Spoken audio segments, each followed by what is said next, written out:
My name's Ray Shefsky, and I spent 43 years selling cars, and I'm going to teach you how to get the best possible deal in 2026. Okay, Dad, let's start here. 2026, is it a buyer's market, seller's market, and break it down for new or used? I think in the first couple months of the year, it'll still be considered pretty much a buyer's market.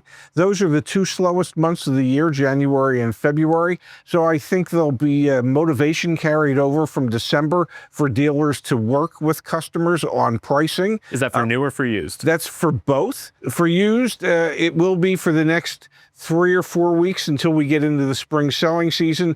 Once people start receiving their tax refunds, the end of February, the beginning of March, I think you'll see used car prices going up again. But until that time, dealers would be motivated to sell what they do have. On the new car side of things, since January and February are so slow, there will be a continuation of that motivation to get rid of some of that new inventory that's been building up. So talk to me about what's most important to know when buying a car in 2026. Is it market conditions? Is it how to negotiate? Is it something different? What's most important to get a good deal on the new car or used car side in 2026? Still inventory. Inventory levels are going to determine whether or not you're going to be able to get a good deal or a great deal. If you're thinking about Toyota or Lexus, which traditionally have a very short supply of cars, you have a little less leverage when it comes to those brands. If you're thinking of a Jeep or a Ram pickup truck or a Ford F-150, there's a tremendous inventory level built up with those vehicles, so you would have greater leverage. So inventory will determine whether or not it'll be a buyer's market for you or not. And it's all going to depend on the brand. And believe it or not, it can be regionalized. Okay, so Dad, you talked about inventory levels. Let's hone in on that. So talk about market conditions and why in 2026 it's more important than ever before to understand them. Inventory is part of it, but I imagine demand is part of that as well. Absolutely. And part of the demand is going to be those who feel as if they can actually afford to participate in the market today, which is a smaller group of people, but it's the group of people that the manufacturers are still catering to as we're filming this today. So market conditions can be regionalized. Certain parts of the country are stronger truck parts of the country. It might be a little more difficult to get a really great deal on a truck there, as opposed to going somewhere else in the country where trucks aren't selling quite as quickly. And that would be something that would carry through from January to December. So you have to look at your particular market, your particular region, know what the day supply of cars are in your area, so that you can have a better understanding as to whether or not you're going to have good leverage when it comes to negotiating, moderate leverage, or very little leverage at all. Explain what day supply is. Day supply is the amount of days it would take to, at the current selling rate, to sell out your remaining inventory. So if, for instance, at Toyota, they're operating on about a 22-day supply of inventory. If they didn't get any more inventory in, it would take them 22 days to sell out of their remaining inventory. At Ford, for F-150s, they might have a 120-day supply of vehicles.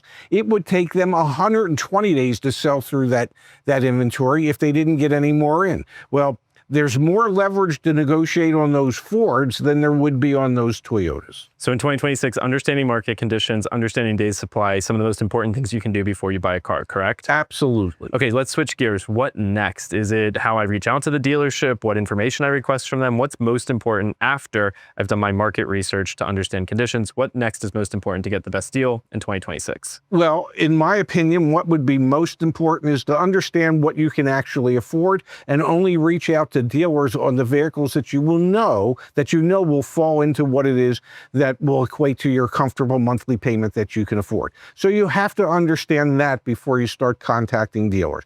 Once you realize what price point vehicles will fit into that budget, then you contact the dealers by email, asking them for a total breakdown or the out-the-door cost for that vehicle. And when I say total out-the-door price, I mean the selling price plus all fees, state tax, state registration, dealer installed accessories, anything that the dealer's adding. You want to know what the total out-the-door cost is, the total out-the-door price, as if you were actually writing a check for it. Okay, so in 2026, first step, understand market conditions. Second step, understand affordability. Third step, reach out via email and ask for the out-the-door price. What's the fourth step in my car buying guide for 2026 to get the best deal, Dad? If the dealerships you're reaching out to refuse to give you that information you've requested via email, well, that's a red flag, and that's not a dealership that you want to do business with. You want to concentrate on the dealers that are willing to work with you based on the way you want it to happen, not based on the way they want it to happen. So if the responses are, oh, well, our best price is when you get in. When can you be here? I'd be more than happy to. My sales manager says he'll make you a great deal when you're here. That's not the answer you're looking for. The answer you're looking for is a complete and total breakdown of that out the door price. And you can remind them of that and give them 2 or 3 opportunities to finally give you that information. And after 2 or 3 opportunities, if they still refuse to, then cross that dealership off your list and concentrate on the dealerships that will give you the information you requested. So it sounds like in 2026, I should be able to get a car deal done and get a good deal without having to go to the dealership first. I should negotiate via either email. I'm going to throw text messages in there as well as a way to communicate with the dealership. Now, Dad, let's turn our attention to trade-ins and then finally finance. When it comes to trade-ins, Edmunds just published data. Over $7,000 is the amount of negative equity typically on a used car that's being traded in at a dealership on a new car. What should I as a customer with a trade-in do? I'm negotiating remotely. I've found something that's affordable to me. I've done the market research. What the heck am I doing about my trade-in in 2026? You have to do the same market research on your vehicle, on the car that you're hoping to sell to the dealership. So you need to get offers for your car. You can go online and get offers. You can go to a competing dealership where you're not interested in buying anything, but you could be interested in selling your car. Dealerships are desperate for quality used car inventory, and many dealerships would be happy as hell just to be able to buy a car from you without having to go to the auction, without having to pay any auction fees. So go shop your car around at some dealers where you don't necessarily want to buy a car, so you have offers, cash offers in hand that you can use when you settle on the dealership where you want to buy the car and say, hey, I got this cash offer. I need you to meet it or beat it. So it sounds like in past years, you've recommended treating the trade-in of your vehicle as a separate transaction from buying a new vehicle, selling a car, and buying a car, 2 separate transactions. That stays true in 2026. Do lots of market research. Dealers are desperate for good used cars, correct? Absolutely, yes. Let's talk about financing, Dad. 2026, do I still need to get a pre-approval? Should I just take the financing from the dealership? What do I need to do to get the best rate when it comes to buying a car? You need to get a pre-approval. That doesn't necessarily mean you're going to get the best rate, but you need to get a pre-approval so that you can force the dealership's hand to not hit you with a higher interest rate than what you would normally qualify for. So if you can get a pre-approval through your credit union or your local bank, then you have a base and you know what that base is. That could be your ceiling. You want to find out what the floor is, what the dealership can offer you interest rate wise. You must remember that dealerships use, 10, 15, 20 different lending institutions to put financing together. And they can pit one lender against another to try and get a better rate on your behalf. But they only do that if you push them for a lower rate than what you've already established at your credit union or local bank. So coming in with the pre-approval gives you leverage, just like we've said in prior years. And it's worth mentioning in this video, like we talk about in many others, buy rate versus sell rate. The dealership can actually mark up their interest rate.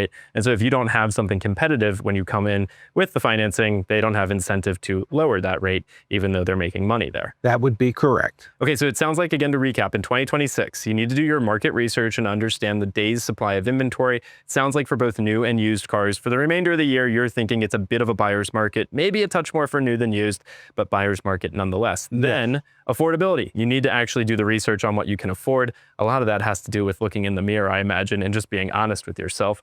Then third, reach out to dealerships via email or text message. And when you do reach out, you're requesting the out the door price.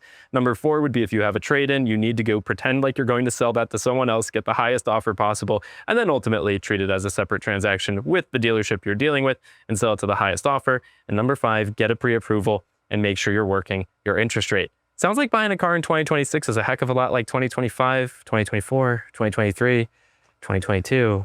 Pretty much is, until we at CarEdge change and disrupt the industry, and they make it a hell of a lot easier than it is. Yeah, but until then, Dad, the guidance stays the same. Yes, and you have to do your work. It's an incumbent upon you as the buyer to do the work. If you don't, you will end up being taken advantage of.